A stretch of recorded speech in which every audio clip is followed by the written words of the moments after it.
no sé, raro. No, se oye bien. Es Sí, que sí, hay sí. unos tipos gritando afuera de No, las se oye fraternidades, correcto. entonces, ok, está bien. Bueno, voy a checar que se esté escuchando bien y damos Va, comienzo. Muy bien, sí se oye todo bien. va. Bueno, pues buenas tardes, compañeras y compañeros, compañeros que nos acompañan el día de hoy a este foro, el cual nos acompaña Julián. Él es miembro del, eh, del United Auto Workers. eh, y bueno, también les vamos a dejar en las redes sociales, en los comentarios, la página para que conozcan más de este sindicato, que es, bueno, como lo poníamos en la descripción del video, es un sindicato de Estados Unidos, pero que la intención de invitar a Julián el día de hoy es que hay una relación con algunos sindicatos de México, ¿no? Y bueno, además de, los comentarios que nos puede hacer Julián, también como trabajador migrante, y por supuesto de el tema central de este foro que titulamos Estados Unidos y su papel contradictorio en el movimiento sindical en México, es también eh, estos recursos que se han utilizado, por ejemplo, a partir del Tratado de Libre Comercio, ¿no? Entonces, pues esa es la intención, digamos, a grosso modo, de lo que estaremos discutiendo el día de hoy. Agradezco de antemano a Julián que pueda acompañarnos el día de hoy. Y bueno, la intención de hacer este foro, por supuesto, como los dos anteriores, que tratamos la situación de la clase trabajadora en México y el anterior, que tratamos un poco unos temas más de corte económicos, ¿no?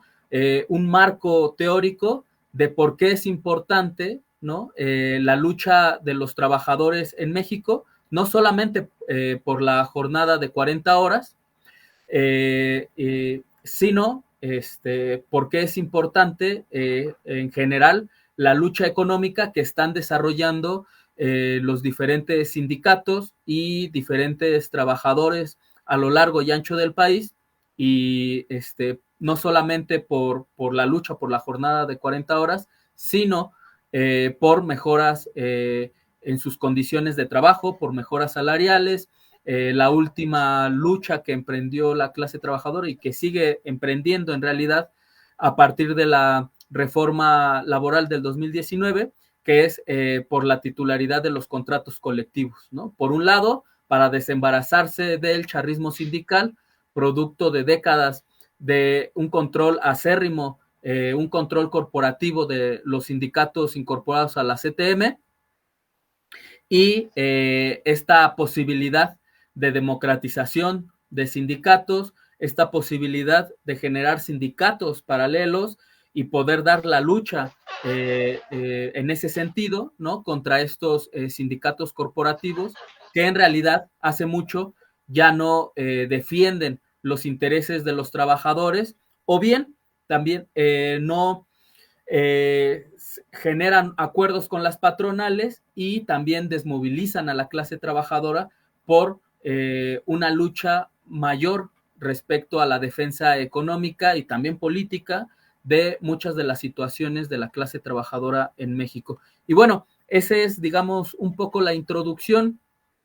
Hoy invitamos a Julián para que podamos platicar primero pues del sindicato al que él está incorporado, y me gustaría comenzar con esta parte, Julián, que nos hables un poco más del United Auto Workers 2865, que hasta donde entendemos, pues en realidad es un sindicato pues más o menos joven. ¿Cuál es la relación con otros sindicatos en Estados Unidos? Y finalmente, ¿cuál es la relación con los sindicatos acá en México? Para que posteriormente a eso podamos entrar en materia de lo que venimos a discutir, que es la influencia del movimiento sindical y lo que tiene que ver con el Tratado de Libre Comercio y la situación de la clase trabajadora aquí en México. Entonces, Julián, pues te agradezco de nuevo y ¿qué te parece si comenzamos con esta parte? Va, está bien, gracias, Esteban, por invitarme a este espacio y por supuesto voy a hablar entonces un poco del sindicato del que soy parte. Como bien lo dijiste, se llama United Auto Workers o UAW. Bueno, es el UAW y el local es 2865 porque tiene varios locales. Y en sí originalmente representaba a este sindicato a pues todos los trabajadores de la industria automotriz, ¿no? De hecho, por eso se llama United Auto Workers, ¿no? Por el automóvil, ¿no? Y pues se creó más o menos, si no mal recuerdo, como en los 30, ¿no? De hecho, fue un sindicato bastante combativo, pero lamentablemente, como otros sindicatos estadounidenses, una vez que después de la Segunda Guerra Mundial, con el contexto de la Guerra Fría, en todos los sindicatos hay una purga anticomunista que básicamente saca a todos los cuadros comunistas de esos sindicatos, aquellos que habían hecho crecer a todos estos sindicatos para casi representar a un tercio de la fuerza trabajadora estadounidense, y al purgarlos los convierte en mecanismos de control de la clase trabajadora, así como para utilizarlos como herramientas para extender la política imperialista estadounidense en otros países. Pero bueno, ya hablaremos de esto, pero fuera de eso, pues este sindicato se ha dedicado a representar a los trabajadores en estas tres empresas que básicamente son las que producen la mayor cantidad de autos en Estados Unidos, que es General Motors, Stellantis, que me parece que antes se llamaba Chrysler, y Ford, ¿no? Son estas tres empresas que son las más grandes productoras de autos en Estados Unidos, ¿no? Y de las cuales también hay plantas en México, y también hablaremos de cómo pues, uno de los sindicatos que ha surgido de esta reforma laboral 2019 es justamente Cintia, ¿no? Que es el Sindicato Independiente de Trabajadoras y Trabajadores de la Industria Automotriz, y que bueno, tiene una relación cercana con mi sindicato, que es el United Auto Workers. Ahora, solo haré como una nota, ¿no? Porque yo soy en primero más que nada lo que se conoce como un estudiante investigador. ¿Y cuál es mi relación con el sector automotriz? Pues ninguno. Pero lo que ha sucedido es que ante pues la embestida del neoliberalismo, ¿no? Y la caída de la desindustrialización de Estados Unidos, ¿no? Por todos estos mecanismos de competencia, ¿no? Con las industrias de otros países y que luego con el Tratado de Libre Comercio, bueno, pues eso involucra aún más que estas empresas se vayan a países como el nuestro, México, donde obviamente sean salarios paupérrimos, pero pues los capitalistas obviamente obtienen muchas mayores ganancias, ¿no? Entonces, en ese contexto, bueno, pues los sindicatos también han querido diversificarse, ¿no? Y también conforme este periodo de neoliberalización, ¿no? Y la extensión de la lógica del mercado a otros campos que antes no había penetrado, como el campo académico, ¿no? Entonces, en el campo académico se empiezan a transformar las condiciones de forma que ya asemejan, podríamos decirlos, como una fábrica académica, ¿no? Cuando las relaciones industriales ya también se trasladan a ese campo académico, ¿no? Y de ahí que, bueno, si los trabajadores, estudiantes de investigación van a ser tratados como empleados, ¿no? Como trabajadores en una fábrica, bueno, también van a tener derecho a sindicalizarse y de ahí que, pues, exista este local que se llama Local 2865 del UAW y el hecho de que yo sea parte, ¿no? Pero aún así, aunque pues, los locales sean bastante distintos, ¿no? El mío con el de los que están en General Motors, ¿no? Pues nos une esta solidaridad que existe entre trabajadores que ya pues en los trabajos, por así decirlos, de cuello blanco, ¿no? Supuestamente administrativos o el mío, ¿no? De que es un poco de investigación, pues ya también compartimos condiciones de precariedad, ¿no? Por así decirlo, que nos obligan a sindicalizarnos y a ser solidarios unos con otros. Y obviamente porque sabemos que no se trata solo de Estados Unidos, ¿no? No se trata solo de los trabajadores en este país, ¿no? Sino que a partir de la expansión del neoliberalismo y la globalización capitalista por todo el mundo, así como las transnacionales y los inversionistas empezaron a obtener poder fuera de, de las fronteras del origen de su país, ¿no? Bueno, pues también eso debe hacerse con la fuerza trabajadora, ¿no? Nos debemos de unir con otros países y, bueno, específicamente con México, ¿no? Donde se presentan las condiciones muy severas de explotación, ¿no? Y para poder emancipar a la clase trabajadora es necesario solidaridad entre los trabajadores de los países, ¿no? Y, bueno, no sé si tengo mucho más que hablar sobre eso, pero no sé si quieres que pare aquí y ahorita digas algo y ya podemos proceder a lo demás. No, sí, está bien. Creo que es importante la introducción en ese sentido. Un poco como mencionas, la historia más a grandes rasgos, evidentemente, creo que es importante lo que abordas porque cuando comentas de que hubo una gran embestida contra la clase trabajadora y sus organizaciones, ¿no? Que no solamente son sus sindicatos, ¿no? O sea, no solamente sus organizaciones económicas, sino sus organizaciones políticas, ¿no? No solamente en Estados Unidos, sino a lo largo y ancho del mundo. Y creo que es importante mencionar en ese sentido porque también nos dice cómo están en general la participación de les y los trabajadores, ¿no? Su formación política también y su lucha actualmente, ¿no? Que evidentemente es importante la relación que tienen los sindicatos también con organizaciones políticas, ¿no? Y el trabajo que tienen las organizaciones políticas dentro de los sindicatos para fortalecer el trabajo económico, pero también la lucha social y la lucha política que se interrelacionan en ese sentido y que creo que también es un poco lo que hoy nos interesa discutir en torno también a la lucha por la jornada laboral de 40 horas. Entonces, bueno, con esta introducción, Julián, me gustaría ahora sí entrar en materia. Podemos abordar más concretamente, si quieres, como partiendo un poco de la experiencia del UAW, ¿cómo ha sido, digamos, la lucha particularmente que han tenido en tu sección, ¿no?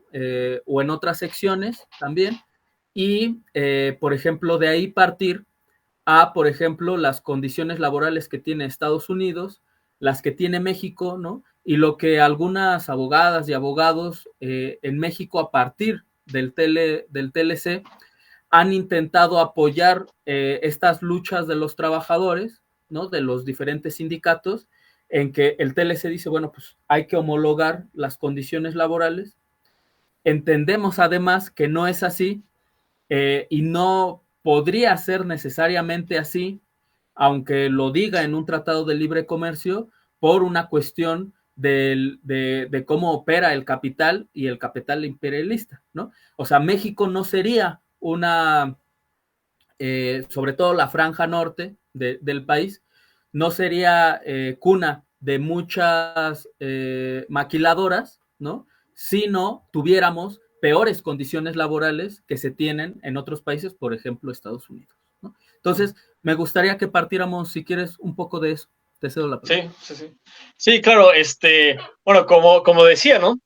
En los 90, bueno, los 80s, 90s, ¿no? Con la entrada del neoliberalismo, ¿no? Y digo esto porque hubo un periodo que se le llama, pues ahora sí que la era dorada del capitalismo, ¿no? Donde aparentemente, junto con el gobierno, pues los sindicatos intentaban básicamente conciliar los intereses entre los trabajadores y empresarios, para llegar al menos a un punto donde hubiera cierto bienestar de los trabajadores, pero ese como pacto pues se rompe en los 80s y 90s, ¿no? Con la neoliberalización, donde pues ya la balanza se tilda hacia pues, las empresas y el capital, ¿no?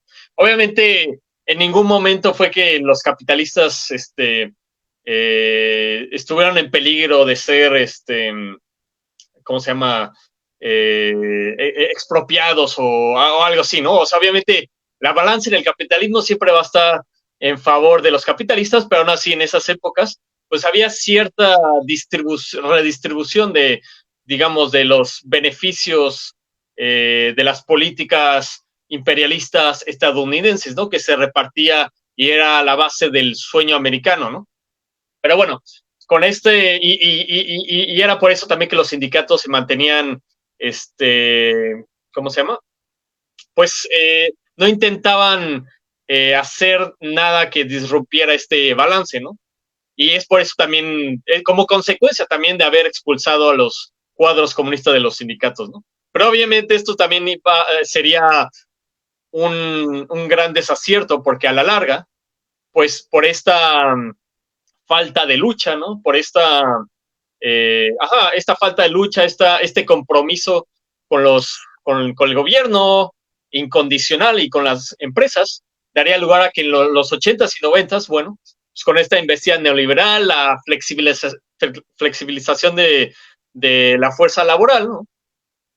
Pues mucha de la industria donde los trabajadores se encontraban representados por los sindicatos, bueno, las empezaron a desmantelar y empezaron a entrar en boga pues todos estos trabajos de medio tiempo aún así el outsourcing, ¿no? Donde ya es un poco más difícil que los sindicatos puedan representar a esos trabajadores, ¿no?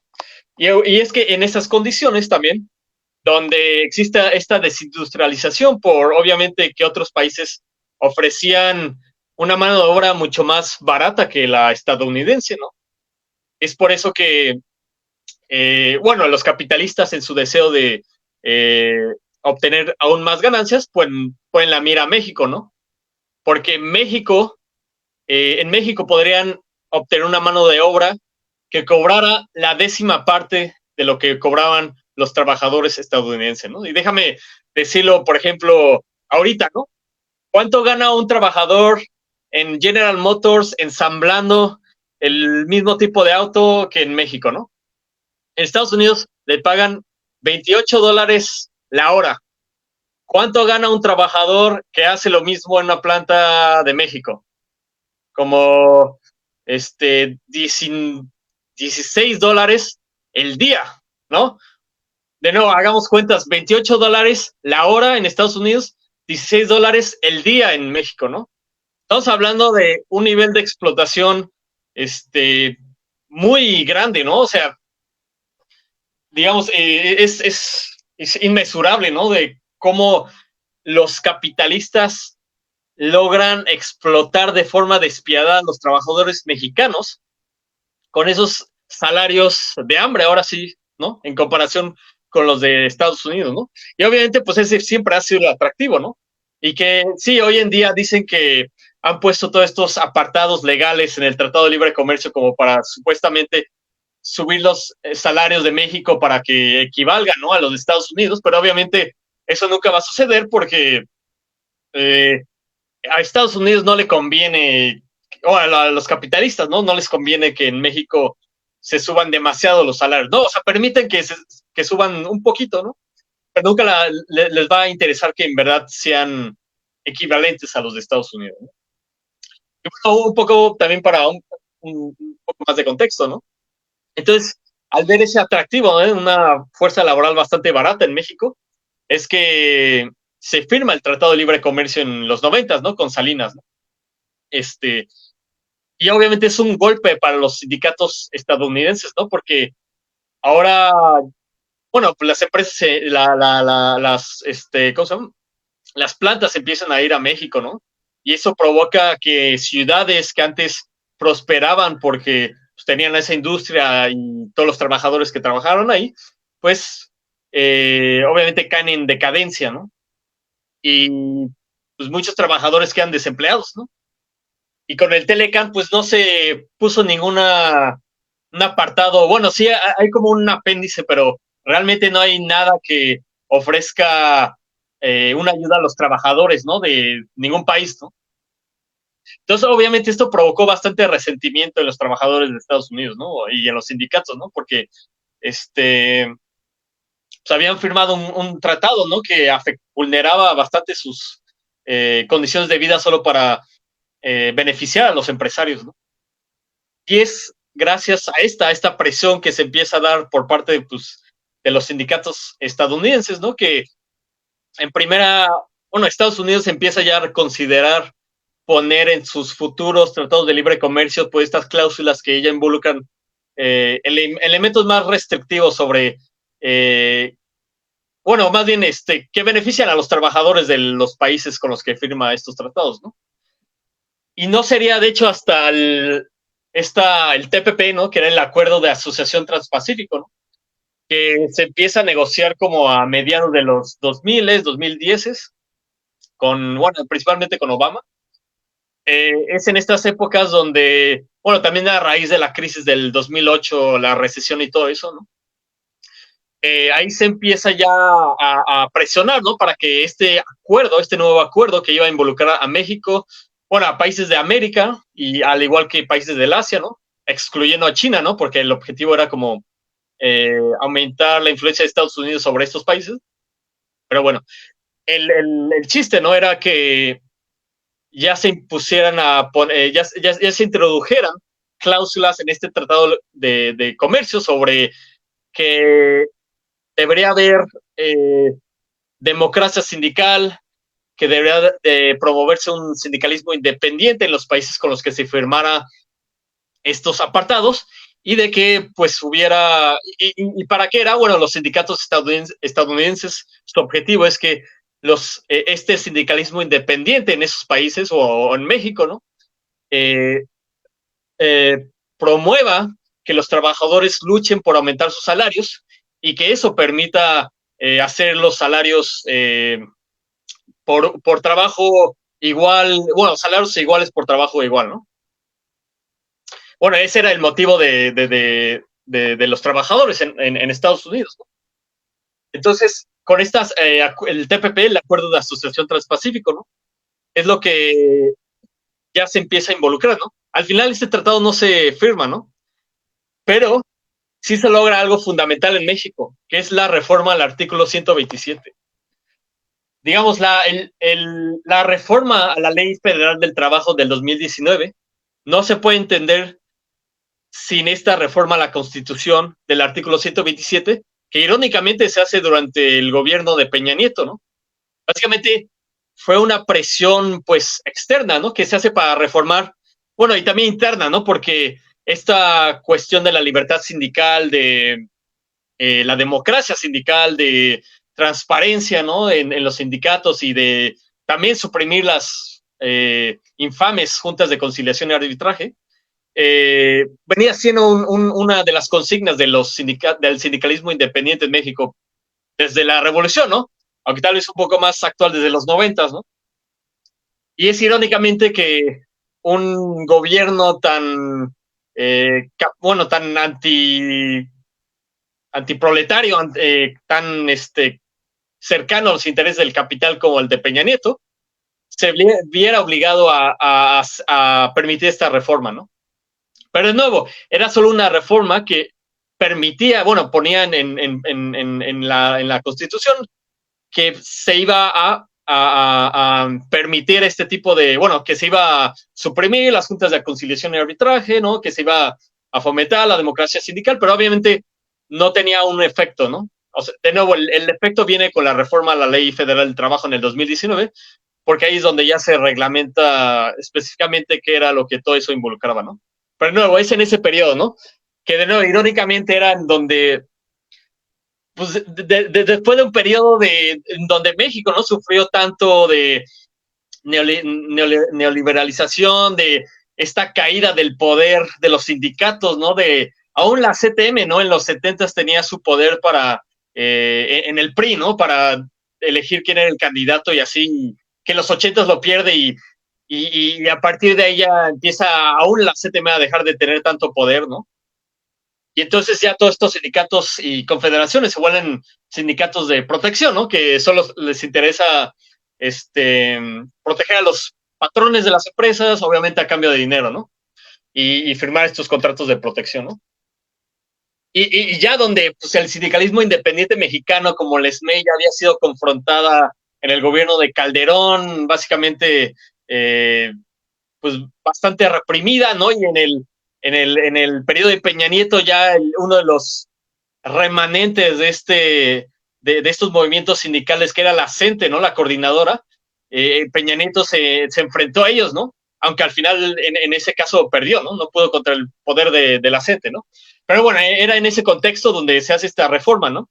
Y entonces no sería hasta que se negocie el tratado entre México, Estados Unidos y Canadá, el TEMEC, cuando ya se involucra, bueno, se incorpora esta noción de que de la democracia sindical, libertad sindical en el Tratado de Comercio, y pues ahora sí que se forza a México a adoptar esas medidas, ¿no? Entonces, ver que esta reforma laboral que pues ya se hace efectiva con AMLO en el poder y Morena en el Congreso, ¿no? En el 2019, pues es en parte por presión de los trabajadores estadounidenses que presionaron al gobierno pues, de Estados Unidos para incorporar estas cláusulas en el tratado y que a su vez forzaron al gobierno mexicano a reformar algo que durante décadas se pensó imposible, ¿no? Obviamente hay algunos peligros, ¿no? Sobre esta dependencia, ¿no? Porque el TEMEC lo que hace es que obviamente no solo forzó a México a adoptar estas reformas, ¿no? Que permiten mayor libertad sindical, sino que, digamos, introduce estos como mecanismos de respuesta rápida, ¿no? Donde ante irregularidades que se vean en empresas mexicanas, ¿no? Existe este mecanismo donde se pueden denunciar y Estados Unidos se involucra para resolver esas irregularidades, ¿no? De votación, elecciones irregulares, ¿no? Para elegir la titularidad del contrato colectivo o del sindicato, ¿no? Que se presenten en empresas, ya que si no se cumple con pues, esas disposiciones, bueno, la consecuencia es que los gobiernos pueden implementar ciertos aranceles sobre esas empresas, ¿no?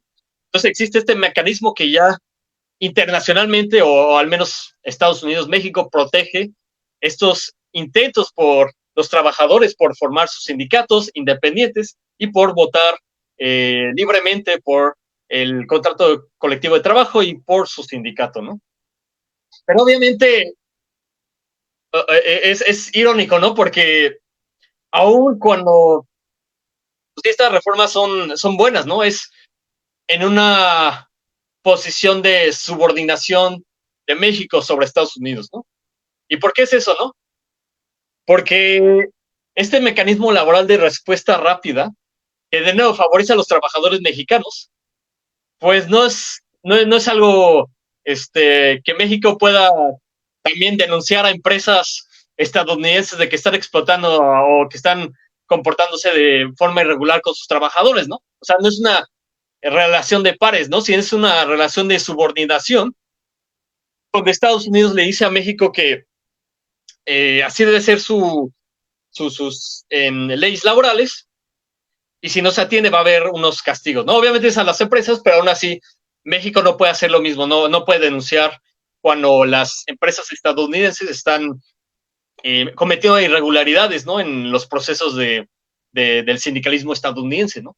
Y vaya que hay bastantes irregularidades aquí también, ¿no? En Estados Unidos, ¿no? Porque pues los sindicatos aquí también son charros, ¿no? O sea,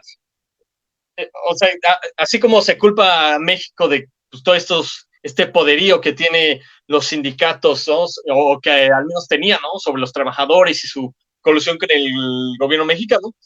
Aquí también en Estados Unidos existe eso y obviamente nadie los va a denunciar, o bueno, al menos ningún otro país, ¿no? Por esta relación de potencia mundial que es Estados Unidos, ¿no? Y por ejemplo, mi sindicato, ¿no? que el United Auto Workers, ¿no? En el pasado ya han habido procesos se han abierto procesos judiciales contra los líderes de mi sindicato, ¿no? Por corrupción, ¿no? Porque también hay una estructura aquí opaca donde hasta hace poco no habían elecciones directas sobre los líderes de mi sindicato, ¿no?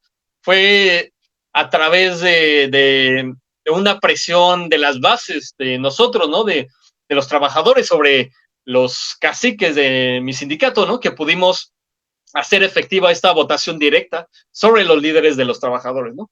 Entonces, de nuevo, que no nos vengan a decir que en Estados Unidos tienen un movimiento sindicalista más poderoso, ¿no? Porque pues ahí se va, ¿no? O sea, también aquí hay bastante charrismo, ¿no?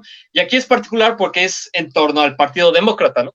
El Partido Republicano, que es básicamente el que se disputa el poder con el demócrata, pues pues ahora sí que están totalmente en contra de los sindicatos y aunque el Partido Demócrata también está en principio porque ambos partidos son pues de derecha, el Partido Demócrata ven la utilidad de intentar obtener votos de los trabajadores, ¿no? Entonces, por lo tanto, también dice representar a los sindicatos, obviamente es totalmente falso, ¿no?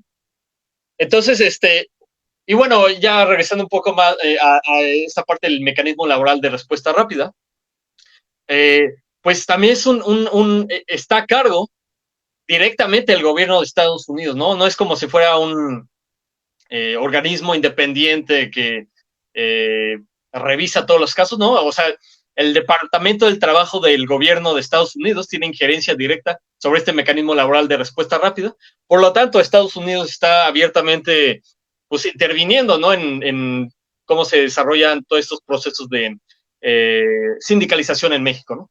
Que ahorita, pues, representa una oportunidad, ¿no? Pero hay que tener mucho cuidado, ¿no? Con Estados Unidos, ¿no? Porque ya sabemos de sus prácticas imperialistas, ¿no? Y, y no, sí, y de todo lo que ha hecho en el pasado, ¿no? Que podría en algún momento revertirse esto, ¿no?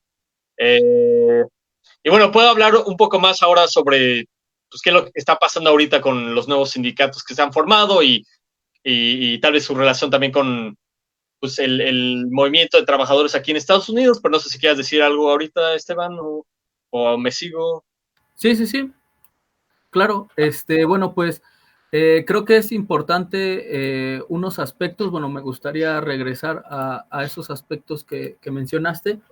Creo que la parte de la desindustrialización es algo que se habla poco, digamos, fuera de la clase trabajadora en Estados Unidos, ¿no?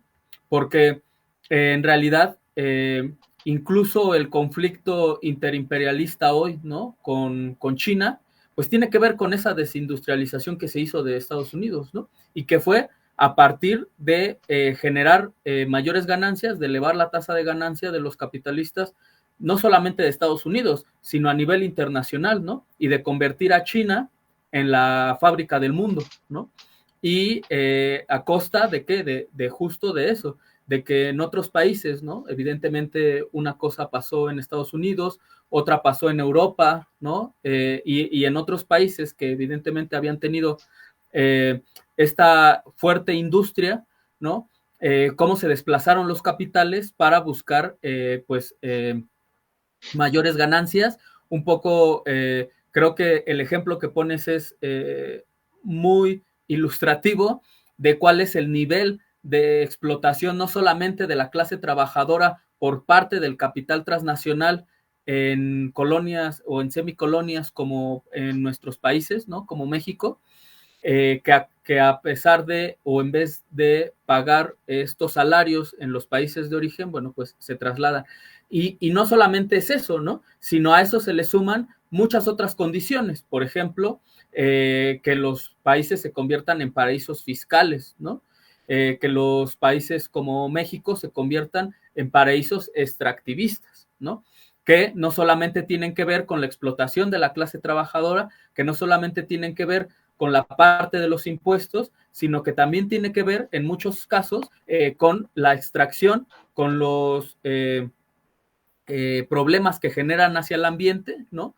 Y, por ejemplo, en ese sentido, toda esta parte de violencia que se genera a partir de esas políticas y de los gobiernos títeres, ¿no? De los propios países. Entonces, creo que es importante porque un poco hablando ya políticamente y de que vienen las elecciones en Estados Unidos, pues Trump decía que justo lo que él buscaba en su política era volver a industrializar al país, ¿no? A Estados Unidos, volver a ser a América grande. Pero en realidad, creo que es importante lo que mencionas porque aclara muy bien que es solo demagogia, ¿no? Y que las luchas económicas que pueden, digamos, que pueden generar ciertos políticos, ciertos partidos, incluso dentro del mismo imperialismo norteamericano, finalmente se topan con la pared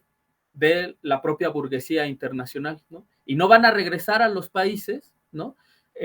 Por ejemplo, de Estados Unidos o sus países cuna, si no es con mejores condiciones. Y la verdad es que en estos momentos el capital frente a una crisis económica no solamente producto de la pandemia, sino producto ya de la propia dinámica del capital a nivel internacional, no va en ese sentido a regresar a estos países si no es con mejores condiciones que las que pueden ofrecer los países semicoloniales, que en estos momentos no podrán ofrecer, evidentemente, ¿no? Entonces, creo que eso es importante de resaltar. Me interesaba que lo retomáramos. Y por último, la parte que mencionas.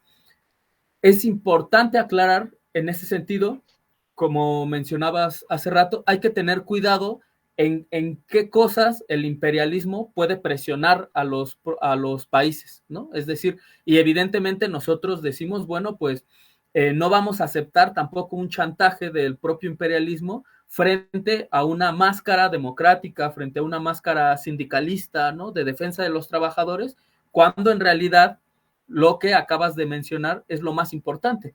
Quienes obligaron a que el propio gobierno estadounidense adquiriera estas políticas fueron los sindicatos, fue la clase trabajadora movilizándose por presionar, claro que en defensa de sus derechos, pero indirectamente para también defender los derechos de la clase trabajadora en otros países. Y eso básicamente es, creo que muy importante, porque en ese sentido los trabajadores en México tienen que tomar, en principio, estas iniciativas, esta experiencia, tomarla con las dos manos y avanzar, evidentemente, con una independencia cada vez más de clase frente a estas políticas estadounidenses, ¿no? Entonces, creo que sí, ya es el momento un poco de entrar en materia, como mencionabas, y bueno, te regreso la palabra.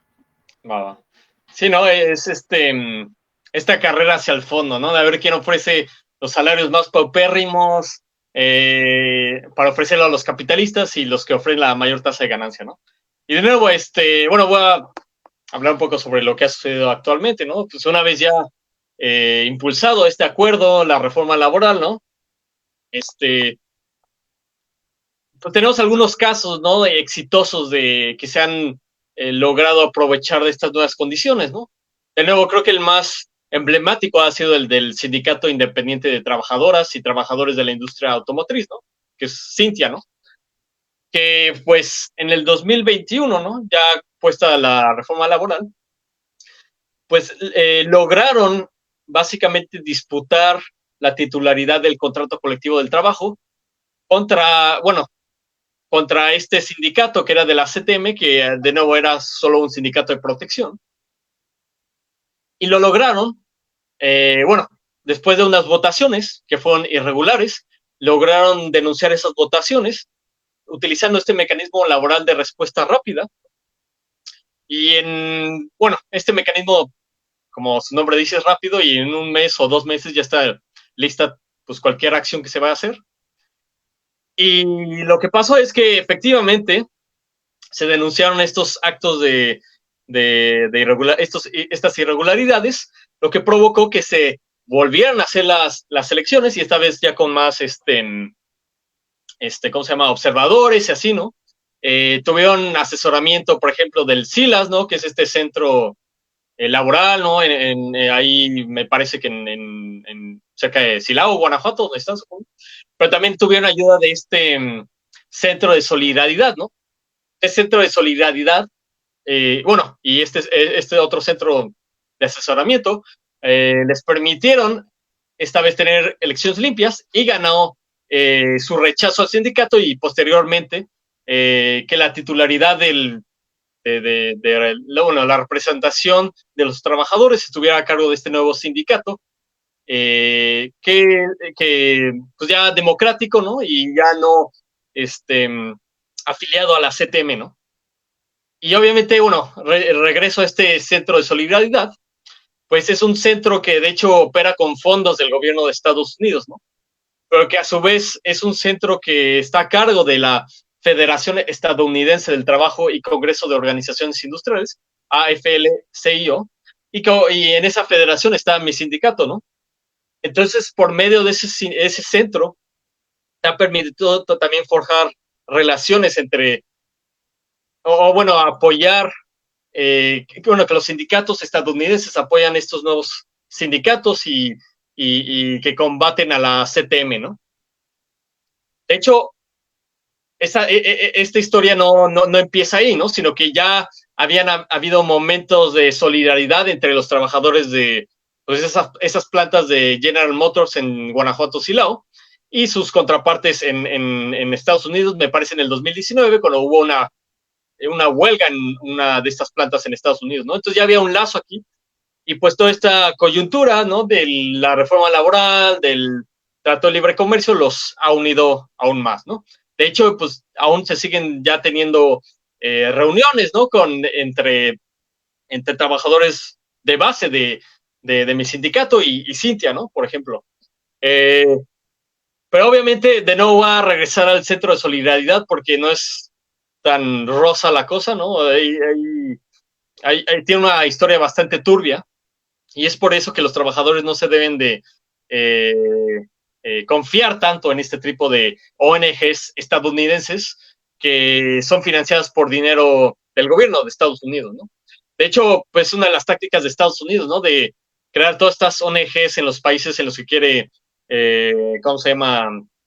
Intervenir para que parezca que pues cualquier movimiento o algo así que surja de estas ONGs parezca que sea orgánico y no financiado del gobierno de Estados Unidos. Y eso va también para el Centro de Solidaridad, ¿no? Pero bueno, eso lo retomaré ahorita en un poco. También hemos visto que este mecanismo laboral de respuesta rápida lo ha utilizado también el SNITIS, ¿no? El Sindicato Independiente de Trabajadores de la Industria y los Servicios, ¿no? Que nace de todo este movimiento del 2032 en Matamoros, que, bueno, en ese caso no tuvo, digamos, tal vez, bueno, relación tanto con sus contrapartes en Estados Unidos, pero en algún momento sí hubo esta denuncia, ¿no? De, por ejemplo, eh, el encarcelamiento de ciertos de sus líderes y la presión de los sindicatos en Estados Unidos, ¿no? Pero aún así, pues ya en estas épocas, el SNITIS también utilizó el mecanismo laboral de respuesta rápida para forzar a que la empresa manufacturera de Tridonex también se resolvieran las irregularidades que existían ahí, la represión, bueno, y la posibilidad de ejercer libremente el derecho a la sindicalización, ¿no? Obviamente también tenemos otros ejemplos ahí de pues, este nuevo ola de sindicalización, ahora sí que ya libre, ¿no? Libre de estos sindicatos corporativos, como en el norte también con la Liga Sindical Obrera Mexicana, en BU Manufacturing, o el Sindicato de Trabajadores Libres y Democráticos de Saint-Gobain, ¿no? Esta planta en Morelos que hace vidrios y que también lograron ya sindicalizarse utilizando estos, bueno, ¿cómo se llama? Productos, ¿no? De la reforma laboral del 2019, ¿no? Y esta solidaridad que existe entre trabajadores de ambos países, ¿no?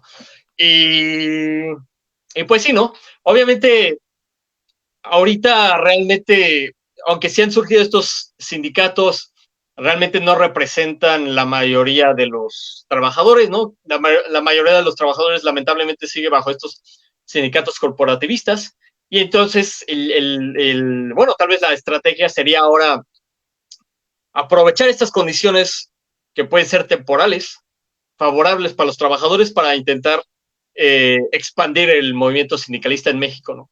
Ahora, obviamente, ¿por qué ahorita Estados Unidos está fomentando todos estos sindicatos?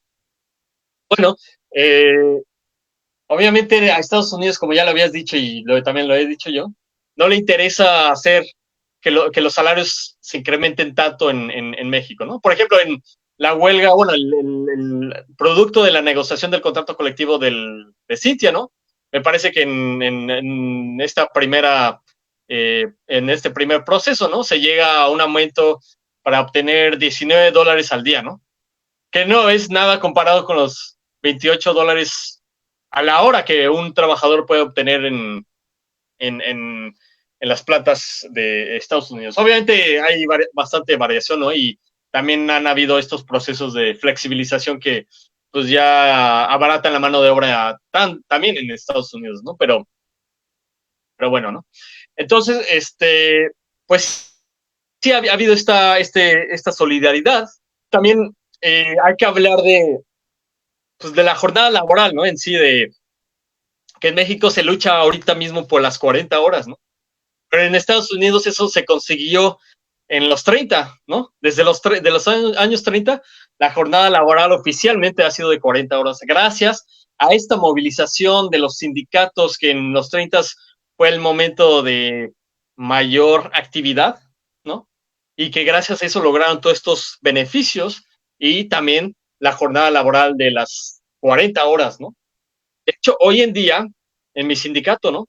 Ya se empieza a hablar de la jornada laboral de 32 horas, 8 horas menos. Porque de nuevo se han dado cuenta, ¿no? De que pues, la mayoría del trabajo que realiza bueno, valga la redundancia, un trabajador, ¿no? Beneficia al trabajador, perdón, beneficia al patrón, ¿no? Más que al trabajador, ¿no? Si ya recordamos lo que se dijo en la plática pasada, ¿no? La ganancia que obtienen los empresarios es obtenida a través de hacer que el trabajador trabaje horas extra, ¿no? Que no no son pagadas al trabajador, ¿no? Pero que el trabajador no está consciente de ello por toda estas tramas que forjan los empresarios, ¿no? Y que esta alienación del trabajo, de esta, digamos, alienación que han hecho de los trabajadores con el fruto de su trabajo, ¿no? Pero bueno, quería ahora hablar un poco más pues, de nuevo, de estas ONGs, este centro de solidaridad que ha inaugurado Estados Unidos en México, ¿no? Bueno, que ya tiene cierta historia. Y es que, bueno, ¿por qué digo que hay que tener cuidado, no?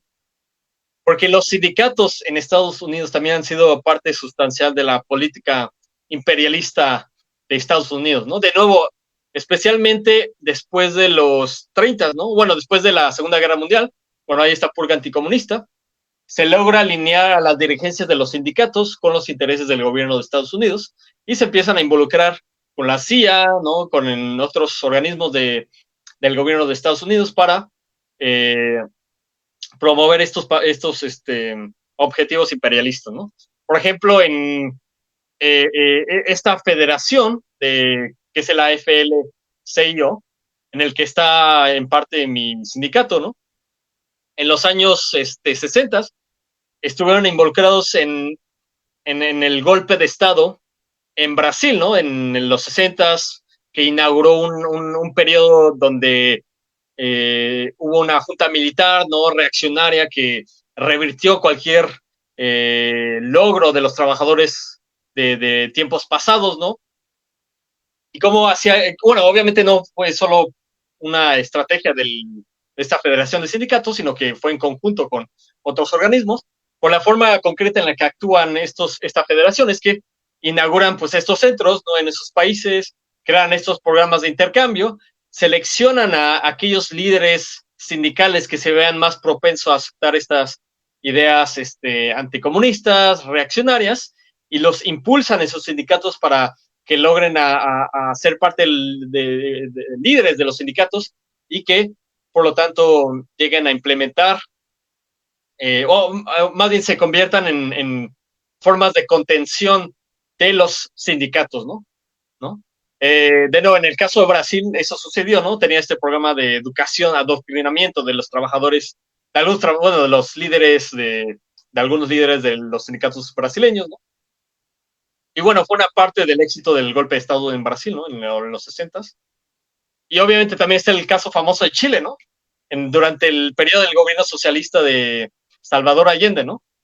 Donde están estas famosas huelgas de los transportistas, ¿no? Que obviamente eran comandados por los burgueses de allá, pero también estaban pues, estos sindicatos estadounidenses detrás de esa agitación, ¿no? Contra el gobierno de Salvador Allende, ¿no? Y que al final eso lleva al golpe de Estado del 11 de septiembre de 1973, ¿no? Que puso en poder a Pinochet y que obviamente masacró a la gente, ¿no? Obviamente perjudicó a la clase trabajadora como a ninguna otra, ¿no? Y favoreció los intereses de la clase capitalista, ¿no? Un ejemplo más actual ha sido el de Venezuela.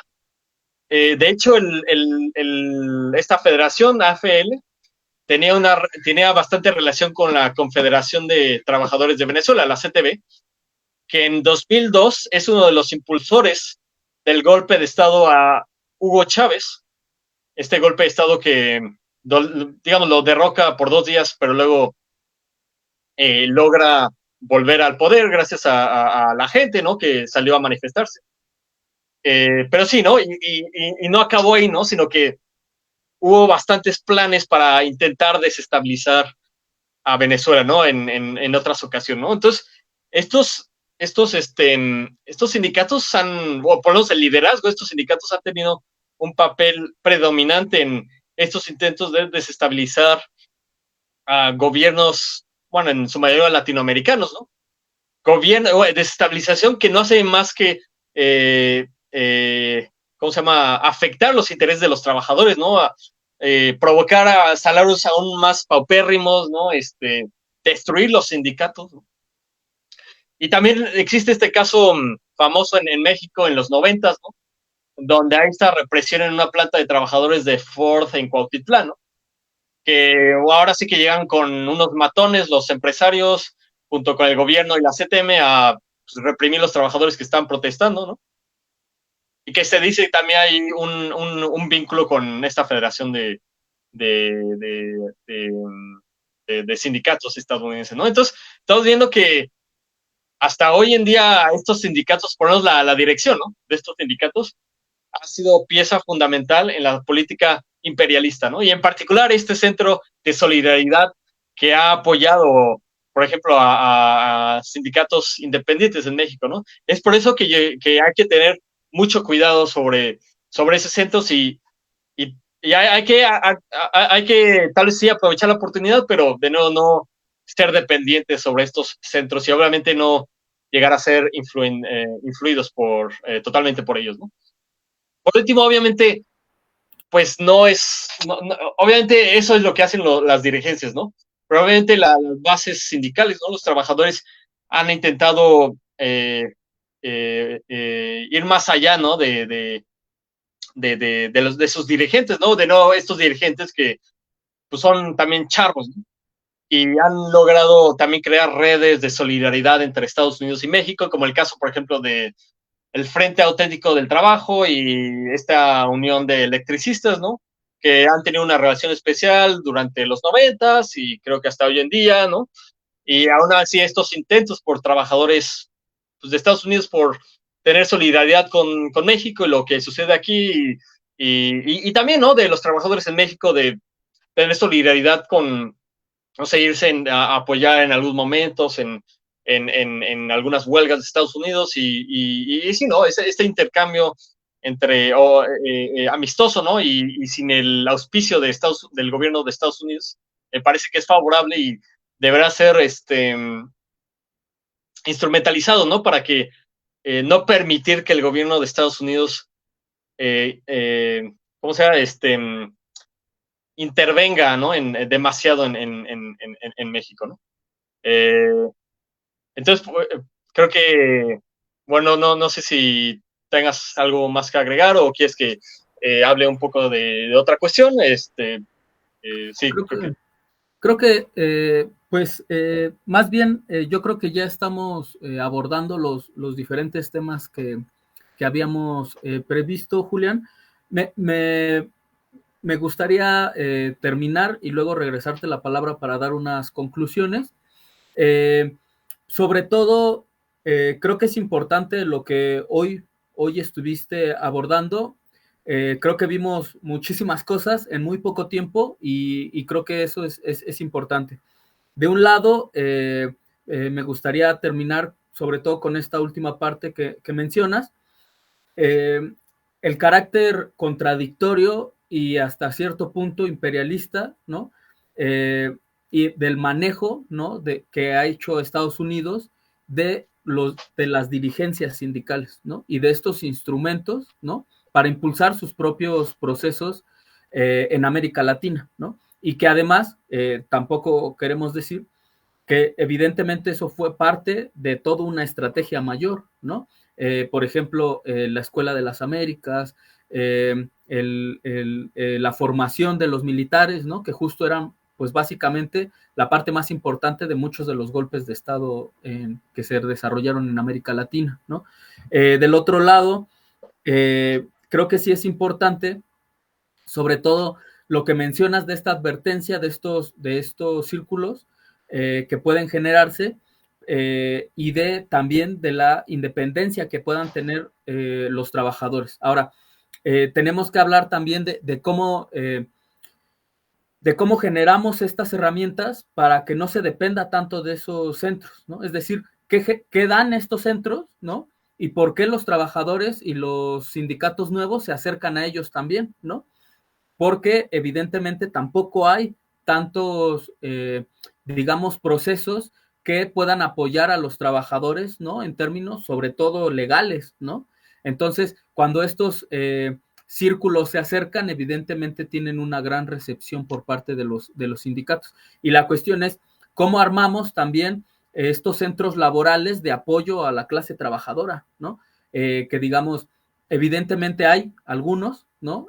Hay sobre todo también abogadas y abogados dispersos, sueltos, que apoyan a ciertos sindicatos, pero que evidentemente tampoco hay una dirección donde puedan ir los trabajadores y decir, ah, mira, aquí están todos los abogados laborales combativos, ¿no? Independientes. Entonces, creo que eso es digamos, importante para quienes trabajamos dentro y fuera de los sindicatos para poder apoyar a la clase trabajadora en ese sentido, en estas herramientas, ¿no? Creo que es importante, sobre todo para avanzar y no depender, como mencionas, de estas cuestiones. Y por supuesto, la AFL-CIO en algún momento también, producto de la expulsión de los comunistas, de personajes combativos, pues fue corporativizada. Lo mismo que la CTM, ¿no? Hasta que se expulsa a los comunistas, porque a veces no se conoce esa historia, bueno, pues la CTM fue producto también y creación de los comunistas, ¿no?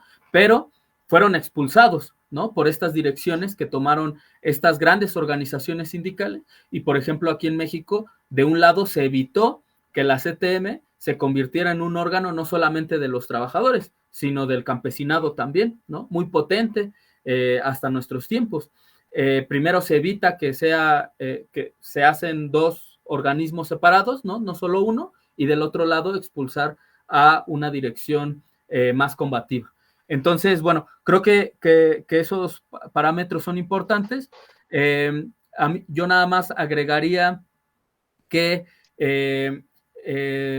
pues todas las personas que nos están viendo, tanto en México como en Estados Unidos o en otros países, podamos fortalecer estos lazos que menciona Julián para que trabajemos justo con una independencia política de nuestra clase, ¿no? De la clase trabajadora, y podamos enfrentar de una mejor manera al capital, ¿no? Creo que es importante, sobre todo en estos momentos donde justo las empresas transnacionales tienen sus operaciones ya no solamente en un país, ¿no? Sino a lo largo y ancho del continente o en diferentes países del mundo. Y si los trabajadores no formamos no solamente uniones sindicales a nivel nacional, sino a nivel internacional, ¿no? Para poder combatir al capital internacional, pues seguramente enfrentaremos más problemas si no estamos unidos en este sentido, ¿no? Y digamos, esas son unas de las tareas que se pone por delante dentro de esta lucha. Creo que me gustaría terminar con que lo que nos convoca aquí es la jornada por las 40 horas en México. Un poco como mencionas, en Estados Unidos se ganó en su tiempo y como tal, como en México también se han ido perdiendo derechos laborales a partir de las embestidas, sobre todo de los gobiernos neoliberales y de los líderes sindicales charros. Se han ido perdiendo estos derechos, ¿no? Y lo mismo en Estados Unidos y aquí en México ahora se impulsa esta lucha. Y un poco como lo hemos dicho, la jornada por las 40 horas laborales la vamos a ganar con la huelga, con la movilización y en las calles, ¿no? Independientemente de que hagamos una campaña que es parte de estos foros para obligar a que sea de las primeras reformas que se presente en este nuevo periodo que comienza de sesiones en la Cámara de Diputados en septiembre, ¿no? El Grupo de Acción Revolucionaria estará convocándoles a junto con otras fuerzas sindicales, con otras organizaciones, a una acción en la Cámara de Diputados para que no haya más dilación de esta reforma y se presente dentro del primer periodo. Está la cuestión de que pues en México necesitamos también extender esta discusión, ¿no? ¿Cuáles son realmente? Por ejemplo, hay en muchas empresas, por ejemplo, donde dicen, bueno, es que yo ya trabajo 5 días y descanso 2, ¿no? Pero en realidad, un poco lo que han tratado de explicar abogadas, abogados, algunos líderes sindicales, etcétera, es que en realidad en México, a pesar de que se trabaje así, no estás laborando 40 horas a la semana, ¿no? Estás trabajando también los sábados, pero no vas los sábados, pero se te distribuyen ese horario laboral en los otros 5 días, ¿no? Entonces no se trabajan 8 horas, 5 días a la semana, ¿no? Se trabajan más días, se trabajan 5 días, pero se trabajan más horas, ¿no? De las necesarias. Entonces, hay que aclarar que la campaña de las 40 horas es no solamente de trabajar 5 días, sino de hacer efectiva también la jornada laboral de 8 horas y como menciona Julián, que en realidad los trabajadores tenemos que empujar por reducir esa jornada todavía más y combatiendo los argumentos de las patronales, por ejemplo, de que dónde va a quedar la eficiencia laboral, ¿no? Que dónde va a quedar el trabajo que tienen que hacer mientras no se van a laborar, esos días que no se van a laborar, bueno, nosotros decimos y anteponemos la escala móvil de horas de trabajo, ¿no? Y decir, vamos a repartir todo el trabajo necesario entre toda la clase trabajadora que está desocupada en estos momentos, ¿no? También para combatir la difícil situación y la crisis económica que nos enfrentamos, sobre todo la juventud, ¿no? Ante todas las demás situaciones que son la precariedad laboral, la flexibilización, la situación. Entonces, pues evidentemente aquí tenemos algunas tareas y una de las más importantes, como Julián lo menciona, pues es la organización sindical, ¿no? Y ellos han tenido una experiencia en el corto plazo, ¿no? De una potente lucha en su sindicato, no solamente por la democracia, sino también por empujar a las direcciones sindicales por conquistar las mejoras salariales y laborales en su sindicato. Y bueno, pues con esto yo terminaría, Julián, te cedería la palabra para que nos des unas conclusiones y estaríamos terminando esta muy productiva sesión de nuestra campaña por las 40 horas. Y pues te cedo la palabra. Sí. Pues sí, ¿no? Tanto en México como en Estados Unidos, ¿no? La reducción en la jornada laboral no ha venido de estos gobiernos o empresas que se ven caritativas, ¿no? Viene de la lucha de los trabajadores, ¿no? Y los momentos en donde se ha luchado más es donde más beneficios se han obtenido para los trabajadores, ¿no? De nuevo, es gracias a eso que se cuenta con las 30 horas las 40 horas de trabajo por semana, ¿no? En Estados Unidos, ¿no? Pero también esa falta de lucha es la razón por la que hoy en día no es necesario que se siga esa jornada al pie de la letra, porque con la flexibilización y esta embestida neoliberal, tanto en México como en Estados Unidos, pues ya esto de cuántas horas haces es relativo, ¿no? Porque en un trabajo temporal haces que 20 horas, ¿no? Pero en otro haces ya 40, ¿no? Ya un solo trabajo no te alcanza, ¿no? Para vivir, ¿no? Entonces, las nuevas formas en las que te explotan los capitalistas, ¿no? Y bueno, entonces esta lucha, ¿no? Pero de nuevo con este periodo de neoliberalización y globalización, así como el poder de las transnacionales se ha globalizado, el papel de los sindicatos también se debe globalizar para ahora sí combatir de cara en cara a estas transnacionales que buscan sobre todo explotar a los trabajadores. Entonces, es necesario esta solidaridad con los trabajadores de otros países, pero de nuevo, en el caso de Estados Unidos, hay que tener mucho cuidado por toda esta historia turbia que tienen los sindicatos como brazo ejecutor de la política imperialista de Estados Unidos, ¿no? Pero bueno, por ahora hay que tal vez aprovechar esta coyuntura, ¿no? En unos años ya puede revertirse, ¿no? Depende de las elecciones de Estados Unidos y del momento en el que se encuentren.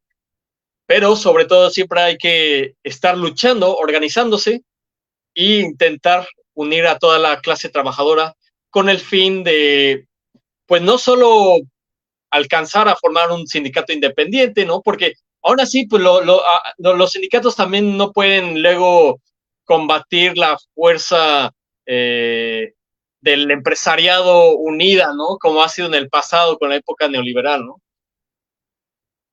Debe de en algún punto el movimiento laboral también unirse con otros movimientos para así empujar para un gobierno popular, ¿no? Un gobierno socialista que realmente represente a los trabajadores, al proletario, a los campesinos, ¿no? A todos ellos, porque solo así se va a poder realmente concretar los beneficios que puedan tener los trabajadores en cualquier industria y centro laboral. Entonces, lo único que diría con lo que finalizaría. Pues gracias, Julián. Con esta potente conclusión terminamos. Les recordamos a todas las compañeras y compañeros que nos acompañaron el día de hoy o que nos están viendo en otro momento a que puedan ayudarnos a compartir estos materiales que estamos generando desde el Grupo de Acción Revolucionaria. Intentamos, sobre todo ahorita en este mes de agosto, generar varias discusiones con diferentes compañeras y compañeros del movimiento social, de la lucha política, de los sindicatos y posteriormente, ya en septiembre, vamos a darle muy fuerte a esta campaña y a convocar acciones para impulsar la lucha por las 40 horas, tanto en el Congreso como en los diferentes centros laborales.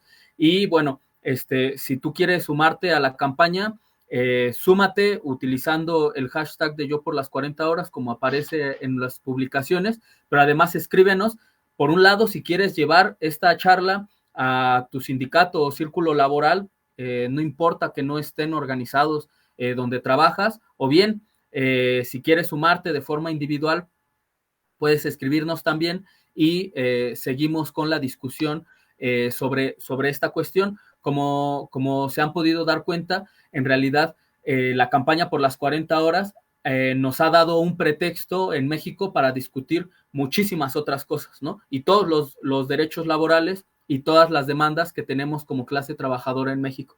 Entonces, no me queda más que despedirnos. Agradezco a Julián de nuevo la participación del día de hoy, que esperamos poderlo tener en otra ocasión también, porque hay algunos temas, sobre todo pendientes, y que la discusión se ha ampliado como con nuestros ponentes anteriores, donde quedan, pues, evidentemente muchas cosas más que discutir, pero bueno, hemos tratado de que puedan ser lo más breve posibles estos foros, y pues vamos a estarlos reproduciendo en otras plataformas también, como audios, y para que pues esta información se pueda compartir, y sobre todo para que empezamos a generar la discusión donde nos importa más, que es en los centros laborales, ¿no? Y bueno, Julián, pues me despido, muchas gracias, y súmense a la campaña de Yo por las 40 horas. Estamos convencidos que con la huelga, con la movilización y en las calles podemos conquistar las 40 horas a la semana, las 8 horas al día, y mejores condiciones salariales y sindicales para la clase trabajadora en México, en Estados Unidos y en toda Latinoamérica y a nivel mundial. Sí confiamos en nuestras propias fuerzas, que son las fuerzas de la organización y de la movilización de la clase trabajadora. Gracias, Julián, y nos vemos. Hasta luego.